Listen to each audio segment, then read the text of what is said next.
Hello प्यारे बच्चों, मैं अखिलेश कुमार यादव आप सभी नन्हे मुन्ने बच्चों का ऑनलाइन क्लासेस में तहे दिल से स्वागत करता हूं। साथ ही प्यारे बच्चों, आप सभी के अच्छे स्वास्थ्य और उज्जवल भविष्य की कामना करता हूं। प्यारे बच्चों, आपको पता है क्लासेस रेगुलर आपकी आ रही हैं और आपने लीनियर इक्वेशन स्टार्ट कर लिया है। लीनियर इक्वेशन में बहुत कुछ सीख लिया आपने और बहुत कुछ अभी भी सीखना बाकी है। तो प्यारे बच्चों, उसी सीखने की कड़ी में नाइन्थ क्लास में अपन ने क्या लीनियर इक्वेशन में पढ़ा था, एट्थ क्लास में क्या पढ़ा था, सब कुछ अपन ने सीख लिया। अब क्योंकि अपने को रुकना तो है नहीं और अपने को नॉर्मल एजुकेशन तो लेनी नहीं, अपने को अपना लेवल हाई रखना है। तो नाइन्थ तक तो अपन ने पढ़ लिया, लेकिन टेंथ में क्या पढ़ते हैं वो भी अपन बेसिकली यहीं पढ़ लेंगे। जो कि नाइन्थ और टेंथ में मैं सिमिलर लीनियर इक्वेशन का जो चैप्टर होता है दोनों ही एक साथ ही पढ़ा देता हूं, जिससे बच्चा नाइन्थ में पढ़ा रहे तो उसको टेंथ में हेल्प मिले आए, तो उसका लेवल और भी अप हो और एनटीएससी के एग्जाम को अच्छी तरीके से क्वालिफाई कर पाए। क्लियर है प्यारे बच्चों? तो आज अपन देखेंगे लीनियर इक्वेशन में जो बचा खुचा पार्ट है जो टेंथ में आता है उसके बारे में। ठीक है, तो अगेन तैयार हो जाए बच्चों, ध्यान से बैठ जाओ और एक एक चीज को बहुत अच्छी तरीके से समझना। क्लियर है प्यारे बच्चों? तो चलिए स्टार्ट करते हैं आज की अपनी class, linear equation in two variable. Tenth में अपन पढ़ते हैं प्यारे बच्चों linear pair of equation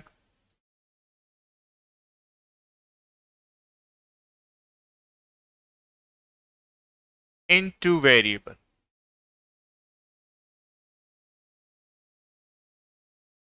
linear pair of equation in two variable.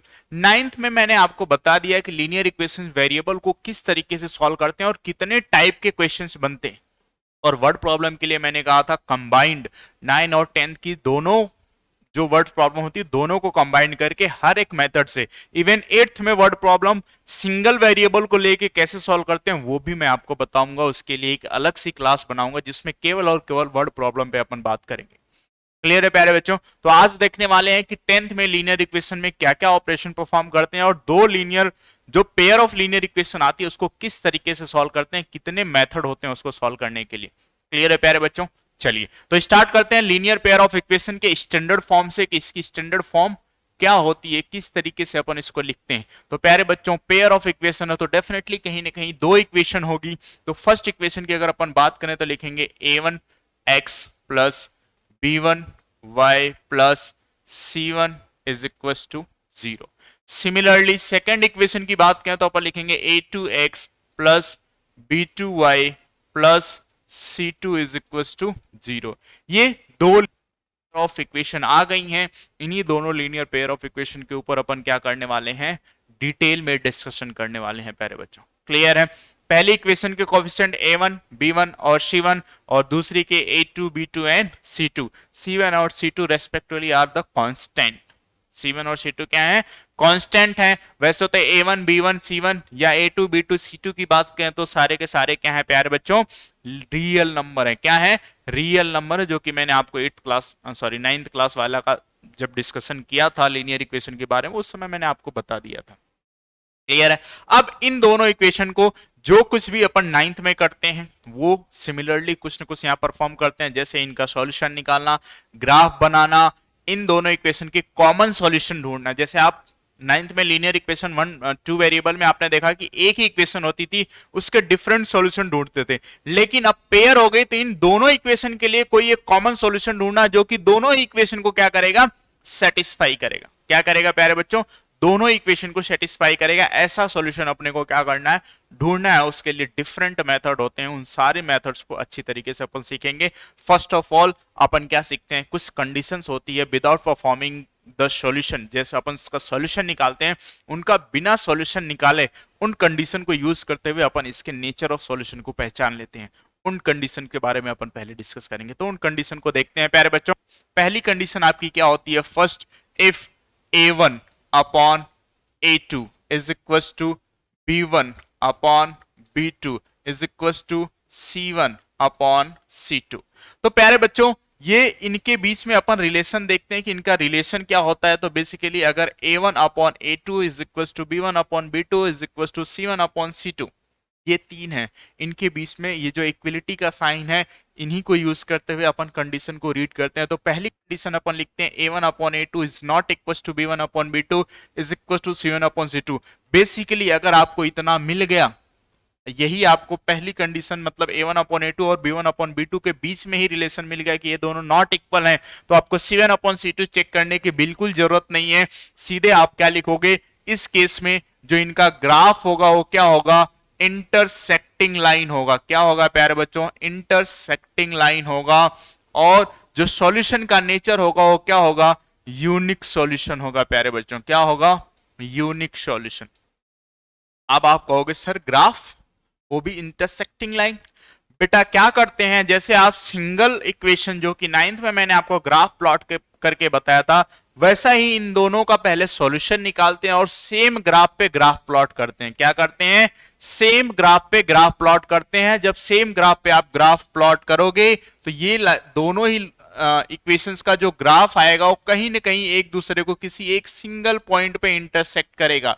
इस सिंगल पॉइंट पे क्या करेगा, इंटरसेक्ट करेगा। और इस पॉइंट पे जो एक्स एक्सिस पे और जो वाई एक्सिस पे वैल्यूज आएंगी वही क्या होंगी, वही वैल्यूज क्या करेंगी, इन दोनों इक्वेशन के लिए कॉमन सॉल्यूशन होगा। वो वैल्यू दोनों इक्वेशन को डेफिनेटली क्या करेगी, सेटिस्फाई करेगी। क्या करेगी प्यारे बच्चों, सेटिस्फाई करेगी। दैट्स वाई यहां पे जो मैंने सॉल्यूशन का नेचर बताया वो क्या बताया है, यूनिक सॉल्यूशन बताया है।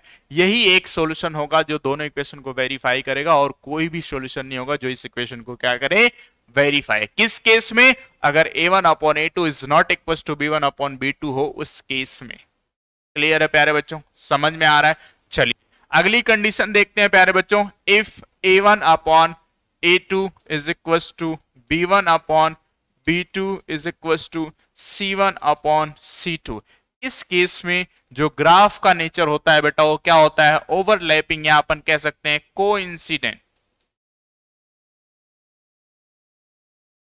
Coincident line. एंड जो सॉल्यूशन होगा वो क्या कहते हैं, infinite and many solution.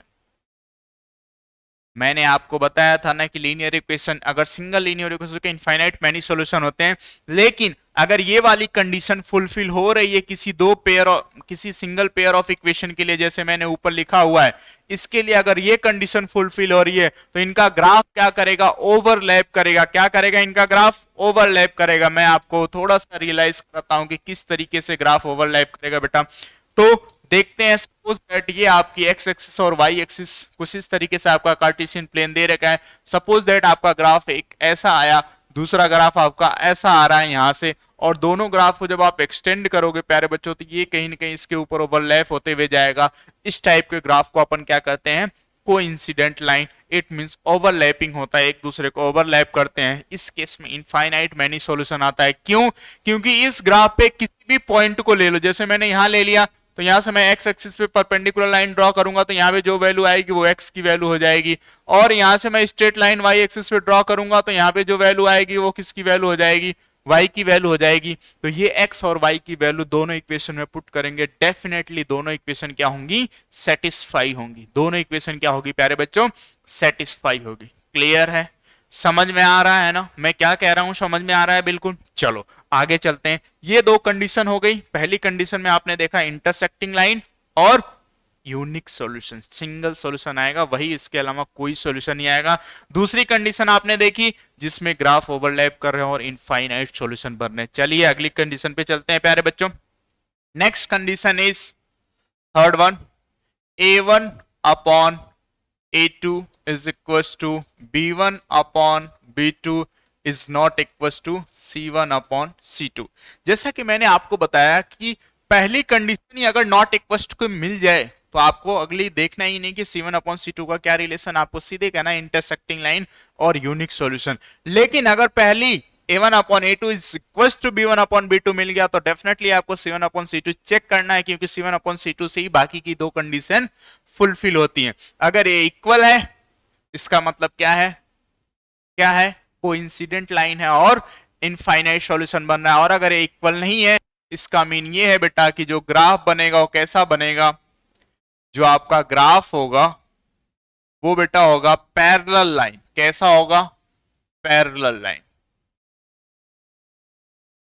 Parallel line होगा। और इस केस में जो सॉल्यूशन होता है बेटा उसको अपन क्या कहते हैं? No solution. कोई भी ऐसा कॉमन सॉल्यूशन नहीं बनेगा जो दोनों इक्वेशन को क्या करे? सेटिस्फाई करे। फॉर एग्जांपल, अगर मैं इसका ग्राफ आपके सामने प्रेजेंट करूं बेटा, तो इसका ग्राफ सपोज करो इस तरीके से, एक लाइन ऐसे जा रही है तो दूसरी भी क्या होगी? इसके पैरेलल आएगी। कभी भी एक दूसरे को इंटरसेक्ट नहीं करेंगे प्यारे बच्चों। अगर ये इंटरसेक्ट नहीं कर रही हैं तो कोई भी कॉमन सॉल्यूशन इनका नहीं आएगा। इस केस में क्या होता है? नो सॉल्यूशन होता है। क्लियर है प्यारे बच्चों? ठीक है, ये तीनों कंडीशन आपको समझ में आ गई। इनसे इनको यूज करते ही अपन ने क्या चीजें, दो चीजें फाइंड कर ली। क्या क्या फाइंड कर ली? इनके सॉल्यूशन का कैसा नेचर होगा, और अगर अपन इनको ग्राफिकल मेथड से सॉल्व करने जाएं तो इनका ग्राफ कैसा बनेगा। ये दो कंडीशन सीख चुके हैं। एक और कंडीशन सीखेंगे, क्या? कंसिस्टेंसी। किसकी? कंसिस्टेंसी। अब आपसे पूछता है, कोई भी दो पेयर ऑफ इक्वेशन दे देगा, पूछ देगा कि ये दोनों इक्वेशन कंसिस्टेंट हैं कि नहीं है बेटा। क्या दोनों इक्वेशन जो है वो कंसिस्टेंट है कि नहीं? तो बहुत इंपॉर्टेंट लॉजिक बताने जा रहा हूं, ध्यान से सुनना। कंसिस्टेंट तब होती हैं जब दो पेयर ऑफ इक्वेशन के सॉल्यूशन आते हैं। अगर सॉल्यूशन नहीं आ रहा है तो वो दोनों इक्वेशन कंसिस्टेंट नहीं होंगी प्यारे बच्चों। क्या कह रहा हूं? सॉल्यूशन आएगा तब तो कंसिस्टेंट होंगी, अगर सॉल्यूशन नहीं आ रहा है तो दोनों पेयर ऑफ इक्वेशन कंसिस्टेंट नहीं होंगी प्यारे बच्चों। इस चीज को ध्यान से रखना। तो अगर मैं कंडीशन की बात करूं, थोड़ा सा पिछले वाले पेज पे जाऊं, तो यहां पे मैंने दो चीजें सिखाई। यहां पे आपको दिख रहा है कि सॉल्यूशन आ रहा है। अगर सॉल्यूशन आ रहा है बेटा तो ये क्या हो जाएगा? कंसिस्टेंट। क्या हो जाएगा प्यारे बच्चों? कंसिस्टेंट। और यहां पे भी सॉल्यूशन आ रहा है तो ये भी क्या होगा? कंसिस्टेंट। और नेक्स्ट की बात करें अपन, यहां पे क्या है? नो सॉल्यूशन है तो किसे क्या कहेंगे? इनकंसिस्टेंट। इनकंसिस्टेंट। क्लियर है प्यारे बच्चों? इसे क्या कहेंगे? इनकंसिस्टेंट। और जिनमें सॉल्यूशन आ रहा है उसे क्या कहेंगे? कंसिस्टेंट। क्लियर है प्यारे बच्चों? समझ में आ रहा है टॉपिक? क्लियर है? कंडीशन क्या होती है? आप क्वेश्चन को देख के उनके कोएफिशिएंट को कंपेयर करके उनके बीच में जो रेशियो आ रहा है उसको कंपेयर करके आप उसका नेचर डेफिनेटली बहुत अच्छी तरीके से क्लियरली आप बता दोगे कि इसका सॉल्यूशन कैसा होगा और इसका ग्राफ कैसा होगा। क्लियर है बेटा? चलो आगे चलते हैं, देखते हैं अपन कि इसके सॉल्यूशन कैसे निकालते हैं। मेथड फॉर सॉल्विंग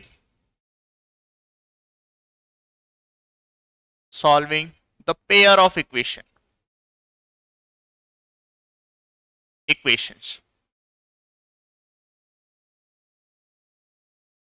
क्लियर है प्यारे बच्चों? अब अपन किस मेथड से in pair of linear equations को सॉल्व करते हैं उनके बारे में बात करते हैं। क्यों? क्योंकि जो कंडीशंस थी, इन्हीं कंडीशन से मैक्सिमम चीजें अपने को पता चल जाती हैं। इसके बाद जो अपना नेक्स्ट स्टेप होता है वो उनको सॉल्व करने का होता है। क्या? जो आप कैसा सॉल्यूशन निकालते हो, सॉल्यूशन किसे कहते हैं, वो सारी चीजें अपन ने कहाँ सीख ली? 9th वाला जो कॉन्सेप्ट सीखा था मैंने, हर एक क्लास को कैटेगराइज करके आपको सिखाया। क्लियर है? तो सारी चीजें अपन सीख चुके हैं। तो बेसिकली 10th में अपन को वो चीजें वापस रिवाइज नहीं करनी 10th के टॉपिक में। 10th को सीधे अपन क्या करेंगे? अपन उसकी कंडीशन देखी, क्या क्या कंडीशंस होती हैं। इसके बाद देन अपन क्या आ जाएंगे? Method for solving the pair of linear equation. पहला मेथड अगर अपन मैं बात करूं बेटा, तो फर्स्ट मेथड होता है आपका ग्राफिकल मेथड। Graphical method. और सेकेंड मेथड की मैं बात करूं प्यारे बच्चों, तो second one is substitution. Substitution method. और थर्ड वन होता है बेटा आपका एलिमिनेशन।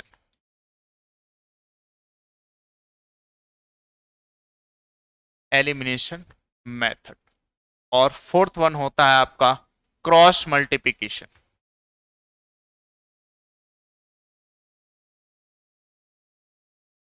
Cross multiplication method. ये कुछ मेथड्स होते हैं दो लीनियर पेयर ऑफ इक्वेशन को सॉल्व करने का। पेयर ऑफ लीनियर इक्वेशन को सॉल्व करने के लिए ये चार मेथड अपन ने लिस्ट किए। इन मेथड पे अपन क्या करते हैं? काम करते हैं। आखिरी में एक क्वेश्चन और बनता है बेटा, जिसको अपन क्या कहते हैं? Reducible form. Reducible method. ये एक्चुअली कोई मेथड नहीं है, लेकिन कुछ ऐसी एक फॉर्म की इक्वेशन बनती है जिसको अपन क्या करते हैं? पहले उसको लीनियर लीनियर इक्वेशन की जो स्टैंडर्ड फॉर्म होती है उसमें रिड्यूस करते हैं, देन उसको सॉल्व करते हैं, देन फिर कोफिशिएंट को कंपेयर करके उनकी एक्स और वाई की वैल्यूज निकालते हैं। देखेंगे, तसल्ली रखो, सब्र करो, सारी चीजों को स्टेप बाय स्टेप सीखेंगे प्यारे बच्चों। पहला अपन मेथड देखने वाले हैं ग्राफिकल। वैसे इन सारे मेथड में सबसे जो यूजफुल और जो हेल्पफुल होता है वो मेथड ये है एलिमिनेशन, सबसे इजीएस्ट मेथड है अगर आपका कॉन्सेप्ट इस पे क्लियर हो जाए तो। अगर मैं अपनी बताऊं तो जो भी क्वेश्चन में सॉल्व करना चाहूंगा अगर पेयर ऑफ लिक्विड, मैं इसको प्रेफरेंस देता हूं कि ये मेरा सबसे बेस्ट मेथड है, यहां से बहुत जल्दी मैं कैलकुलेशन कर लूंगा। लेकिन अपन इसको भी बुरा नहीं कह सकते, इसको भी मैं 2 स्टार दूंगा, ये भी मेथड ठीक है। थोड़ा सा कॉम्प्लिकेशन इसमें आता है लेकिन ज्यादा नहीं, थोड़ा सा आता है। और ग्राफिकल मेथड थोड़ा सा बोरियस होता है, क्यों? क्योंकि इसमें दोनों इक्वेशन के पहले सॉल्यूशन निकालो, फिर देन ग्राफ प्लॉट करो, देन देखो उसको किस तरफ बढ़ाना है, किस तरफ इंटरसेक्ट करेंगे, किस तरफ ओवरलैप करेंगे, किस साइड को बढ़ाऊंगा तो ओवरलैप करेंगे, वो सारी कंडीशन चेक करनी होती है, तो थोड़ा सा टाइम टेकन होता है। बेसिकली ये आपको केवल और केवल बोर्ड के पर्पस से पढ़ाया जाता है और किसी भी कहीं भी इसका यूज नहीं आता, आपके नॉलेज को इनहेंस करने के लिए। एंड कभी कभी बोर्ड में इस मेथड से आपको 2 क्वेश्चन सॉल्व करवा लेता जो कि 4 मार्क्स में आती। क्लियर है? उस पर्पस से सिखाया जाता। बाकी अगर आप कंपटीशन में कहीं भी देखोगे तो इन तीनों मेथड की हेल्प से आप बड़े आसानी से क्वेश्चन कर सकते हो। क्लियर है प्यारे बच्चों? तो चलिए अपन स्टार्ट करते हैं फर्स्ट मेथड से, ग्राफिकल मेथड। फॉर एग्जाम्पल एक इक्वेशन मैंने ले ली 2x plus y is equal to 15, और सेकेंड इक्वेशन मैंने ले ली x plus y is equal to 14। 2 इक्वेशन है, इन दोनों इक्वेशन को मुझे क्या करना है, ग्राफिकल मेथड से सॉल्व करना है। तो पहले तो मैं क्या करूंगा, फर्स्ट इक्वेशन को पिक करूंगा और इसके सॉल्यूशंस निकालूंगा। क्या निकालूंगा बेटा? सॉल्यूशन। कितने solution? Maximum 3 to 4 solution sufficient है। x y मैंने क्या कर लिया, 4 सॉल्यूशन के लिए अपना बॉक्स बना लिया। अब मैं क्या करूंगा, इस इक्वेशन को सब्स्टिट्यूट मतलब ट्रांसफर करूंगा, सब्स्टिट्यूट नहीं ट्रांसफर करूंगा, y को उधर ट्रांसफर करूंगा, 2x is equal to 15 minus y. Clear है प्यारे बच्चों? अब मैं पहली वैल्यू, ये जो इक्वेशन मेरी ट्रांसफर होके आ चुकी है, इसमें मैं पहली वैल्यू y की क्या सेलेक्ट करूंगा, let y is equal to 3। y की वैल्यू मैंने 3 ली बेटा, और जब इसको मैं सॉल्व करूंगा तो मुझे क्या मिलेगा, 2x is equal to 15 minus 3 it means 12। तो x की वैल्यू कितनी आ जाएगी, 6। तो y की वैल्यू 3 के लिए x की वैल्यू कितनी आ चुकी है, 6। Second one is suppose that मैंने y की वैल्यू क्या ले ली, 5। तो मुझे क्या मिलेगा, 2x is equal to 15 minus 5। तो 2x इज इक्वल टू क्या मिल गया बेटा, 10। तो x इज इक्वल टू कितना मिलेगा, 5। क्लियर है? सिमिलरली जैसे मैं यहाँ पे सॉल्यूशंस ले रहा हूं और वैल्यूज ले रहा हूं और फाइंड कर रहा हूं चीजों को, उसी तरीके से आगे भी मैं क्या कर लूंगा, इस तरीके से ब्लॉक को फिल कर लूंगा। चलो फिल ही कर लेते हैं, थोड़ा सा टाइम टेकन होगा लेकिन फिल कर लेते हैं। अब मैं क्या करूंगा, y इज इक्वल टू कितना ले लिया प्यारे बच्चों, 10। y इज इक्वल टू 10 ले लिया, तो x इज इक्वल टू क्या आ जाएगा, 2x is equal to 15 minus 10, और 2x इज इक्वल टू कितना आ गया, 5। कितना आ गया प्यारे बच्चों, 5। तो x इज इक्वल टू कितना आ जाएगा, 2.5। तो बेसिकली अगर y की वैल्यू मैं 10 ले रहा हूं तो x की वैल्यू कितनी आ रही है, 2.5। क्लियर प्यारे बच्चों? नेक्स्ट वैल्यू लेते हैं, let y is equal to कितना, 9। y इज इक्वल टू 9 ले लिया, तो 2x इज इक्वल टू कितना आ जाएगा, 15 माइनस 9। तो 2x इज इक्वल टू कितना बेटा, 6। तो x इज इक्वल टू कितना आ जाएगा प्यारे बच्चों, 3। तो basically y is equal to 9 और x इज इक्वल टू कितना आ गया, 3। ये पहली इक्वेशन का क्या हो गया, सॉल्यूशन हो गया। सिमिलरली अपन क्या करेंगे, इस इक्वेशन के लिए भी सॉल्यूशन निकाल लेंगे इसी तरीके से। इसके बाद अपना जो नेक्स्ट प्रोसेस होता है वो ये होता है कि इसका ग्राफ प्लॉट करना है। क्या करना है, ग्राफ प्लॉट करना है प्यारे बच्चों। ठीक है, तो देखो 1 2 3 4 5 6, 1 2 3 4 5, 1 2 3 4 5 6 7 8। क्योंकि एक्स एक्सिस थोड़ा सा अपना जो बोर्ड है वो एक्स एक्सिस को ज्यादा स्पेस देता है, वाई एक्सिस को कम स्पेस देता है, लेकिन अपनी जो वैल्यूज हैं वो कहीं ना कहीं थोड़ी सी लार्जर हैं। मैं बेसिकली आपको तरीका बता दूंगा किस तरीके से करना है। इतना तो मैं आपसे एक्सपेक्ट करता हूं कि ग्राफ तो आप प्लॉट कर ही लोगे बेटा। ठीक है, देखो सपोज दैट जो भी वैल्यू आई है, पहले इक्वेशन की वैल्यू मैंने कैलकुलेट करके आपको बता दिया, दूसरे की आप खुद कैलकुलेट कर लोगे। क्लियर है? इसके बाद अपन क्या करेंगे, एक ही ग्राफ पेपर रखेंगे, उसी ग्राफ पेपर पे दोनों इक्वेशन का ग्राफ प्लॉट करेंगे। सपोज दैट मेरा एक ग्राफ कुछ इस तरीके से आ रहा है और दूसरा ग्राफ इस तरीके से पास होते हुए यहां से जा रहा है। अब क्या कर रहा है, ये 2 ग्राफ हैं। अगर ये दो ग्राफ किसी एक पॉइंट पे इंटरसेक्ट करते हैं, इस पॉइंट पे इंटरसेक्ट करते हैं, तो अपन क्या करने वाले हैं, सॉल्यूशन कैसे निकालते हैं। इन दोनों का ग्राफ तो प्लॉट कर लिया, अब वो कॉमन सॉल्यूशन ढूंढना है ना। इंडिविजुअल के तो सॉल्यूशन अपन ने खूब सारे निकाल लिए, तो इंडिविजुअल से मतलब नहीं है। अब पेयर ऑफ इक्वेशन की बात करें तो ऐसा सॉल्यूशन ढूंढना है जो दोनों ही इक्वेशन को क्या करे, सेटिस्फाई करे। समझ में आ रहा है बेटा। अभी तक अपने को क्या करना है, दोनों इक्वेशन का सॉल्यूशन निकालना और सेम पेज पे दोनों का ग्राफ प्लॉट करना है। सपोज दैट कि एक पॉइंट पे ये इंटरसेक्ट करा है, तो आपको क्या करना है, अपनी स्केल को यहां पे पुट करना और यहां से एक perpendicular line, straight line x axis पे प्लॉट करना है। ये एक्स एक्सिस को जहां इंटरसेक्ट करेगी बेटा, उस एक्स एक्सिस पे जो भी वैल्यू आएगी वो एक्स की वैल्यू हो जाएगी। किसकी वैल्यू हो जाएगी, एक्स की वैल्यू हो जाएगी। सपोज दैट यहाँ पे मुझे दिख रहा है 0.9, कितना दिख रहा है 0.9, और यहां से मैं इसको सीधे एक स्ट्रेट लाइन वाई एक्सिस पे करूंगा और ये वाई एक्सिस को जहां पे कट करेगी वो मेरी किसकी वैल्यू हो जाएगी, वाई की, जो कि कितनी दिख रही है, y is equal to 1.9 according to my graph. Clear है। अब ये ग्राफ के अकॉर्डिंग जो एक्स वाई की वैल्यू आई है, ये मैं गारंटी के साथ कहता हूं वो इक्वेशन, दोनों ही इक्वेशन को क्या करेगी, वेरीफाई करेगी। कहीं आप ये मत करना कि जो सर आपने वैल्यू दी है इसी वैल्यू को मैं इक्वेशन में पुट करता हूं और देखता हूं क्या वेरीफाई कर रहा है। बेटा बिल्कुल मत करना, क्योंकि ये जो मेरा ग्राफ है वो रैंडम फ्री हैंड से मैंने स्पेस लिया है और फ्री हैंड से स्पेस लेने के बाद ये उल्टी सीधी वैल्यू आई है एक्स वाई। जब आप, जो मैंने सॉल्यूशन यहां पे निकाला है ना, इस इक्वेशन के लिए जो मैंने सॉल्यूशन निकाला है, किसके लिए, इसके लिए, इस सॉल्यूशन को ले लो और सिमिलरली आप इसके लिए सॉल्यूशन निकाल लेना दूसरी इक्वेशन के लिए और दोनों का ग्राफ प्लॉट कर लो। फिर जो भी मैंने प्रोसेस बताया उस प्रोसेस को फॉलो करते हुए एक्स वाई की वैल्यू निकालो। जो वैल्यू आएगी वो डेफिनेटली इसको क्या करेगी, सेटिस्फाई करेगी। क्लियर है प्यारे बच्चों, समझ में आ रहा है। चलो अब ये तो क्या हो गया, ग्राफिकल मेथड। सेकेंड मेथड देखते हैं अपन। Second one is substitution method. Substitution method,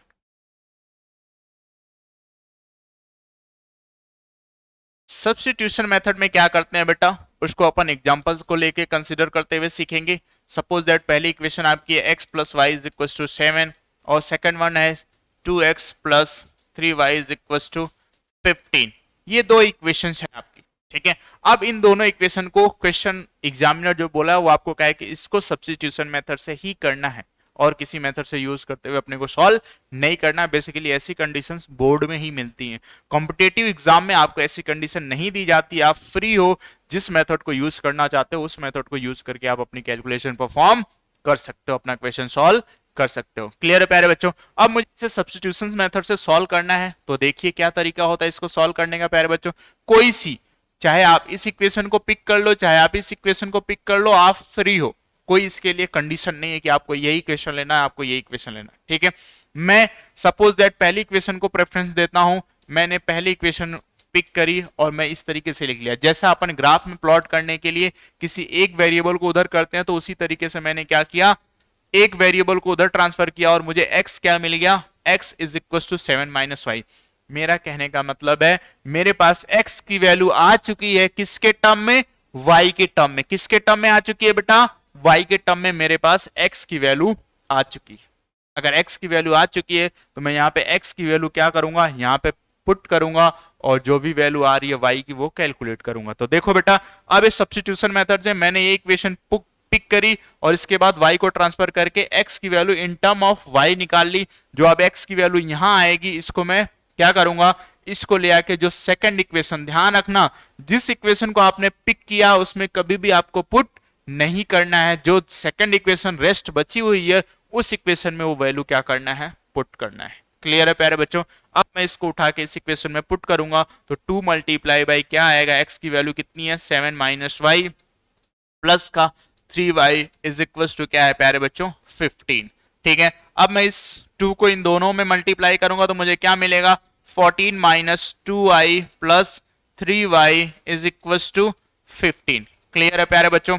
अब इसको मैं सिंप्लीफाई करूंगा तो 14 को उधर ले जाऊंगा, प्लस माइनस क्या होता है माइनस, तो मुझे क्या मिलेगा प्यारे बच्चों, क्या मिलेगा मुझे यहां से मिलेगा y is equal to 29, sorry ये इधर जाके minus, y is equal to कितना आ जाएगा 1।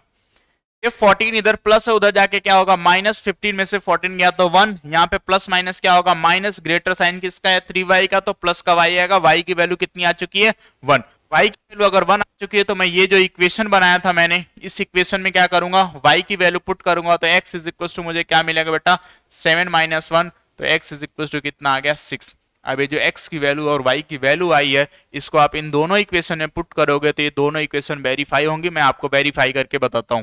अगर मैं पहली इक्वेशन में पुट करना चाहूं तो x की वैल्यू कितनी है 6 प्लस 1 इज इक्वल टू 7, तो 7 इज इक्वल टू 7, वेरीफाई हो रहा है बेटा। सिमिलरली अगर मैं सेकंड इक्वेशन में पुट करना चाहूं तो मैं क्या लिखूंगा 2 multiply by 6 plus 3 multiply by 1 is equal to कितना है 15, तो यहां से कितना आएगा बेटा 12 प्लस 3 इज इक्वल टू 15, और 15 इज इक्वल टू 15, ये भी right hand side equal to left hand side इसमें भी आ रहा है।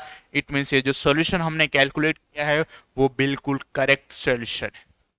क्या है, बिल्कुल करेक्ट सॉल्यूशन है प्यारे बच्चों, समझ में आ रहा है, ठीक है। चलो अब इसी इक्वेशन को अपन नेक्स्ट मेथड से सीखने वाले बेटा, जो कि क्या है एलिमिनेशन मेथड। नेक्स्ट मेथड है आपका एलिमिनेशन।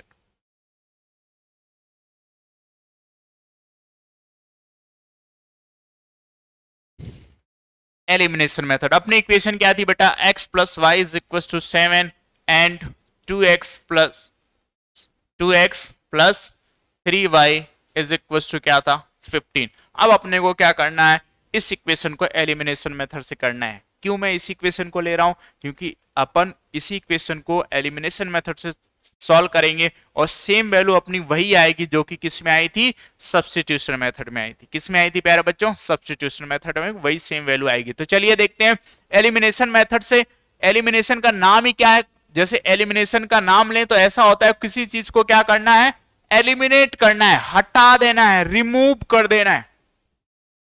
यही तो मीनिंग होती है एलिमिनेशन की। एलिमिनेशन से मीनिंग ही क्या निकली, किसी को एलिमिनेट करना है इस मेथड में, ठीक है। तो एलिमिनेट क्या करना है, किसी एक टर्म को, चाहे तो आप x की बात कर लो चाहे y की बात कर लो, उसको एलिमिनेट कर देना है, दूसरे वाले को कैलकुलेट कर लेना है। कैलकुलेट करने के बाद जो भी वैल्यू दूसरे वाले की आ रही है किसी भी इक्वेशन में पुट करना है, फर्स्ट वाले की वैल्यू निकालना है जिसको एलिमिनेट किया हमने।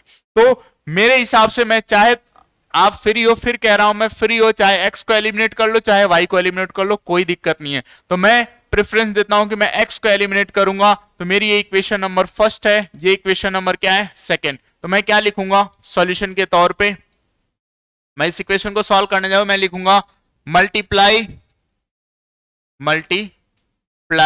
Equation first, equation multiply equation first by 2, 2 से मल्टीप्लाई करूंगा।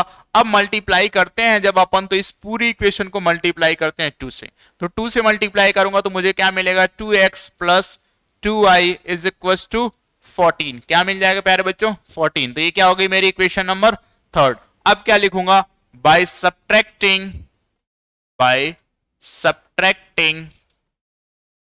Equation third from equation second.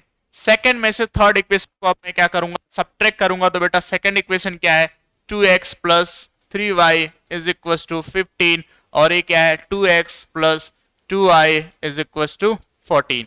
Subtract जब भी करने जाते हैं तो नीचे वाली जो इक्वेशन होती है लोअर इक्वेशन होती है उसके साइन क्या हो जाते हैं चेंज हो जाते हैं। ये प्लस है तो क्या हो जाएगा माइनस, ये प्लस है तो क्या हो जाएगा माइनस, ये प्लस है तो क्या हो जाएगा माइनस। अब जो साइन चेंज हो गया तो इसकी कोई जरूरत नहीं है हमारे लिए, यहाँ पे प्लस है तो इसकी भी कोई जरूरत नहीं, ठीक है। ये प्लस माइनस हो गया, ये तो क्या हो जाएगा कैंसिल आउट, और ये प्लस माइनस है तो क्या हो जाएगा सब्ट्रैक्ट, और साइन किसका बड़ा है 3y का, तो क्या बचेगा बेटा y। 15 में से 14 गया तो कितना 1, देखो वहां पे भी y की वैल्यू 1 आई थी, यहाँ पे भी y की वैल्यू 1 आ गई। अब इस y की वैल्यू 1 को मैं चाहे इस इक्वेशन में पुट करूं चाहे इस इक्वेशन में पुट करूं, दोनों जगह से सेम वैल्यू ले आने वाली है। कैसे, देखो अगर मैं सेकंड इक्वेशन में पुट करूं तो 2x प्लस कितना है 3 इंटू 1 इज इक्वल टू कितना है प्यारे बच्चों 15, तो 2x is equal to 15 minus 3, तो अपने पास 2x इज इक्वल टू कितना आ जाएगा 12, तो x की वैल्यू कितनी आ गई प्यारे बच्चों 6। जो वैल्यू सब्स्टिट्यूशन मेथड से आई थी वही वैल्यू किससे आ गई एलिमिनेशन मेथड से। अब आपको ध्यान ये रखना है जरूरी नहीं कि किसी एक ही इक्वेशन में मल्टीप्लाई करने की जरूरत पड़े। कभी कभी ऐसा क्वेश्चन आ जाता है कि अगर आप इससे किसी नंबर से मल्टीप्लाई करोगे तो ये वाला चेंज हो जाएगा, इससे करोगे तो वो वाला चेंज हो जाएगा। तो अपन ऐसे दो नंबर ढूंढते हैं जो कि दोनों का एलसीएम सेम हो। जैसे सपोज दैट अगर यहाँ पे क्या रहता है बेटा, इस वाले को मैं रिमूव करते क्या कर दूं, 6 कर दूं, इसको मैंने रिमूव करके क्या कर दिया, 6। क्लियर है।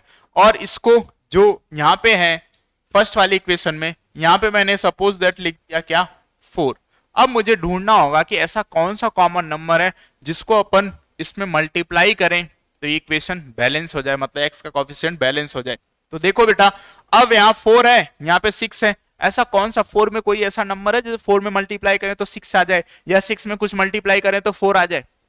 थोड़ा सा टफ है। तो अपन क्या करेंगे, इस पूरे इक्वेशन को क्या कर देंगे, 3 से मल्टीप्लाई कर देंगे, और इस पूरे इक्वेशन को किससे मल्टीप्लाई कर देंगे, 2 से। तो देखो 6 2 जा 12, 3 4 जा 12। अब x का कोफिशिएंट जो हो गया इक्वल हो गया, तो अपन इसको इजीली क्या कर पाएंगे, एलिमिनेट कर पाएंगे। तो इस टाइप के भी क्वेश्चन आते हैं, तो आप अवेयर रहना, जरूरी नहीं है कि एक ही क्वेश्चन को अपन को उसके कोफिशिएंट को दूसरे के इक्वल करने के लिए इतना इजी सा क्वेश्चन आ जाएगा, अपन कर लेंगे, ऐसा भी क्वेश्चन फॉर्म होगा।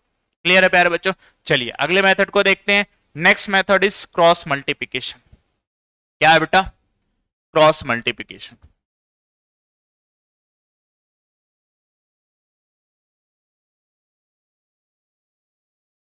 क्रॉस मल्टीप्लिकेशन में अपन पहले तो इसका फॉर्मूले को ड्राइव करेंगे इसकी स्टैंडर्ड इक्वेशन के साथ, a1x plus b1y plus c1 is equal to 0 and a2x plus b2y plus c2 is equal to 0।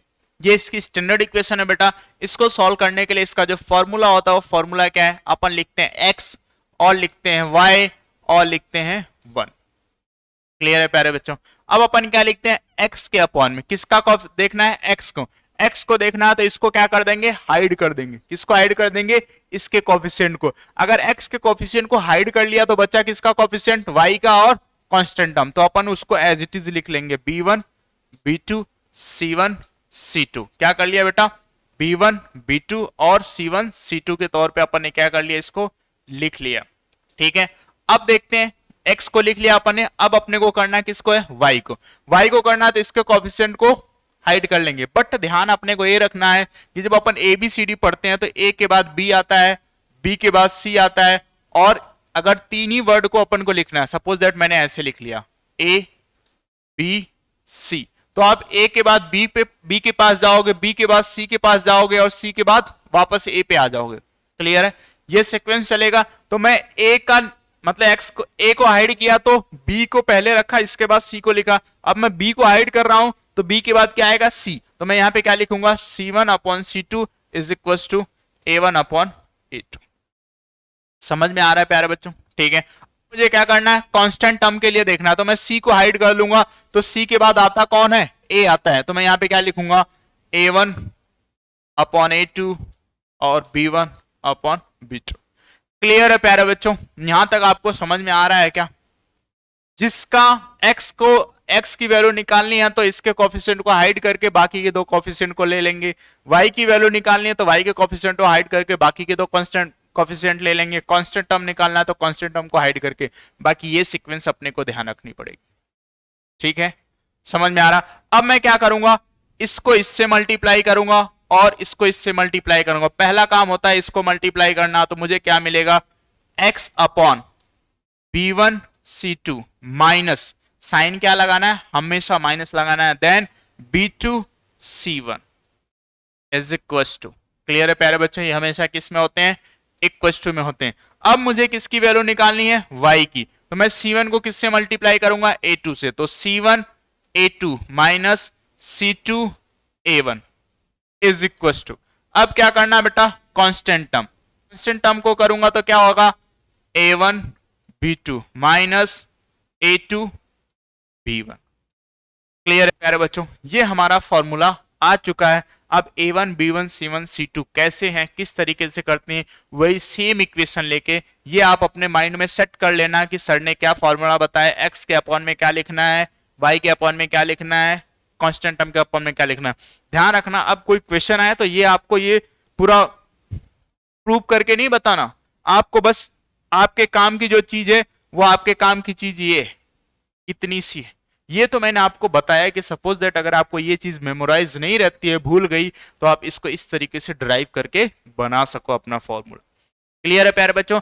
अब इस पे अपन जो क्वेश्चन किए थे, जो बाकी के मेथड पे क्वेश्चन किए थे, उसी क्वेश्चन को लेके इस मेथड को भी अपन समझते हैं। क्वेश्चन क्या था अपना? x plus y is equal to कितना? 7 and 2x plus 3y is equal to क्या था प्यारे बच्चों? 15। तो पहला काम अपना क्या है? इन दोनों इक्वेशन को स्टैंडर्ड फॉर्म में लिखना। किस में लिखना? स्टैंडर्ड फॉर्म में। तो स्टैंडर्ड फॉर्म क्या होगी? x plus y minus 7 is equal to 0। और यहां से क्या आएगी बेटा? 2x plus 3y minus 15 is equal to 0। ये दो स्टैंडर्ड इक्वेशन आ चुकी हैं। अब इन्हीं दोनों स्टैंडर्ड इक्वेशन को यूज करते हुए अपने को क्या करना है? वैल्यूज निकालनी है। यहाँ पे क्या होता है? b1c2 माइनस b2c1 क्लियर है प्यारे बच्चों? Similarly y is equal to अगर अपन देखें तो क्या होता है? c1a2 minus c2a1। क्लियर है प्यारे बच्चों? सिमिलरली कांस्टेंट टर्म को देखें तो अपन क्या लिखेंगे? a1b2 minus a2b1।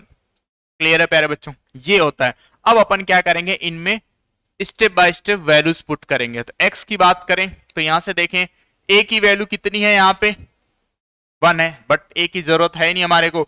b की वैल्यू देखें तो क्या है? +1, तो मैं लिखूंगा 1 मल्टीप्लाई बाय। c2 की वैल्यू देखें तो c2 की वैल्यू कितनी है? माइनस का 15, तो क्या लिखेंगे बेटा? -15 माइनस। ठीक है। b2 की बात करें तो b2 की वैल्यू कितनी है? +3, तो यहाँ पे क्या लिखेंगे? 3 मल्टीप्लाई बाय। c1 की बात करें तो बेटा कितना है? -7। क्लियर है प्यारे बच्चों? इज इक्वल टू बात करते हैं y की, तो y में क्या आएगा? c1 कितना है आपका? -7 इंटू a2 कितना है प्यारे बच्चों? 2 मल्टीप्लाई बाय 2 माइनस। अब बात करते हैं c2 की, तो c2 कितना है प्यारे बच्चों? माइनस का 15 इंटू किसकी बात करते हैं? a1 की, तो a1 कितना है? 1। क्लियर है प्यारे बच्चों? कांस्टेंट पे आते हैं। 1 अपॉन a1 कितना है प्यारे बच्चों? 1 मल्टीप्लाई बाय b2 की बात करें तो कितना है? 3 माइनस। अब इसके बाद क्या है? a2 कितना है? 2 मल्टीप्लाई बाय क्या? b1 कितना है प्यारे बच्चों? 1। यहां तक आप आ चुके हो। इसको अगर मैं सिंप्लीफाई करूं तो मुझे क्या मिलेगा? x अपॉन में -15 माइनस माइनस क्या हो जाएगा? +21 is equal to y upon में क्या मिलेगा बेटा? माइनस का 14 और प्लस का क्या आ जाएगा? 15 इज इक्वल टू 1 अपॉन में क्या मिलेगा? 3 माइनस 2। क्लियर है प्यारे बच्चों? यहां तक आने के बाद इसको एक स्टेप और सिंप्लीफाई कर लेते हैं। तो यहाँ पे क्या आ जाएगा? x अपॉन में 6 is equal to y upon में 1 इज इक्वल टू 1 अपॉन में 1। ये फाइनल स्टेप अपने पास आ चुका है, लेकिन अभी x और y की वैल्यू नहीं आई है अपने पास। तो x y की वैल्यू निकालते कैसे? अब ये एक्सप्रेशन आने के बाद जिस वेरिएबल की आपको वैल्यू निकालनी है, सपोज दैट आपको x की वैल्यू निकालनी है, तो आप x को इस कांस्टेंट टर्म के क्या कर दोगे? इक्वल कर दोगे। सपोज दैट आपको y की वैल्यू निकालनी है तो आप y को इस कांस्टेंट टर्म के क्या कर दो? इक्वल कर दो। मुझे अगर x की वैल्यू निकालनी है बेटा तो मैं क्या करूंगा? मैं ये लिखूंगा x upon 6 is equal to 1 upon 1। Cross multiplication करूंगा तो x इज इक्वल टू क्या मिल जाएगा मुझे? 6 मिल जाएगा। सपोज दैट मुझे y की वैल्यू निकालनी है तो y upon 1 is equal to 1 upon 1। Cross multiplication करूंगा तो y इज इक्वल टू मुझे क्या मिल जाएगा? 1 मिल जाएगा प्यारे बच्चों। क्लियर है क्या? समझ में आ रहा है? पूरे प्रोसेस को करने के बाद आखिरी में x को कांस्टेंट टर्म से इक्वेट करना है, फिर y को कांस्टेंट टर्म के इक्वेट करना है। डिपेंड करता है कि आपको वैल्यू किसकी निकालनी, जिसकी वैल्यू निकालनी है उसको कांस्टेंट टर्म के इक्वेट कर देना है। क्लियर है प्यारे बच्चों? समझ में आ रहा है? चलते हैं आखिरी मेथड को देखते हैं। जो आखिरी मेथड अपना क्या है प्यारे बच्चों? Elimination method. क्या है? Elimination, sorry not elimination, reducible method. Reducible method.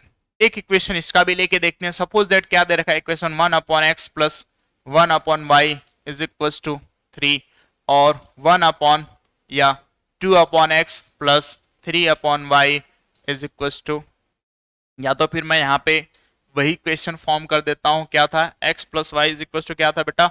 7 और ये क्या था?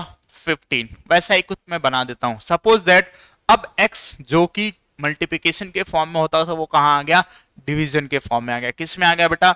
डिवीजन के फॉर्म में आ। तो इस केस को सॉल्व करने के लिए अपन क्या करते हैं प्यारे बच्चों, इस टाइप के क्वेश्चन को अपन एज्यूम करते हैं, let 1 upon x is equal to a and 1 upon y is equal to क्या? b। ये एज्यूम करते हैं तो अपने पास पहली इक्वेशन बनेगी a plus b is equal to 7 और दूसरी इक्वेशन बनेगी 2a plus 3b is equal to 15। तो जैसा कि अपन जानते हैं अगर इन दोनों इक्वेशन को अपन सॉल्व करें तो a की वैल्यू अपने पास 6 आएगी और b की वैल्यू अपने पास क्या आएगी? 1 आएगी। क्या आएगी बेटा? 1। इसी टाइप बस एक्स वाई तो चेंज हुआ है, एक्स वाई की जगह ए बी आ गया। 3 बार अपन इस क्वेश्चन को सॉल्व कर चुके हैं 3 मेथड में। तो अपने को ये तो पता है कि ए की वैल्यू कितनी आएगी 6, वाई की वैल्यू कितनी आएगी, सॉरी बी की वैल्यू कितनी आएगी 1। अब ये जो अपन ने एज्यूम किया है, देख रहे हो ना, 1 upon X is equal to A है ना, 1 upon Y is equal to B है ना। तो इस इक्वेशन में अपन क्या कर देंगे? ए और बी की वैल्यू पुट कर देंगे प्यारे बच्चों। अब मुझे एक्स की वैल्यू निकालनी तो मैं लिखूंगा 1 upon X is equal to A कितना है 6, क्या कर दूंगा क्रॉस मल्टीप्लिकेशन, तो ये क्या हो जाएगा बेटा 6x इज इक्वल टू 1। तो x की वैल्यू कितनी आ जाएगी 1 अपॉन 6। क्लियर है प्यारे बच्चों? सिमिलरली मैं y के लिए पुट करूंगा 1 upon Y is equal to कितना 1, तो क्रॉस मल्टीप्लिकेशन करूंगा तो y इज इक्वल टू कितना आ जाएगा बेटा 1 अपॉन 1। 1 अपॉन 1 का मतलब क्या है? 1 ही।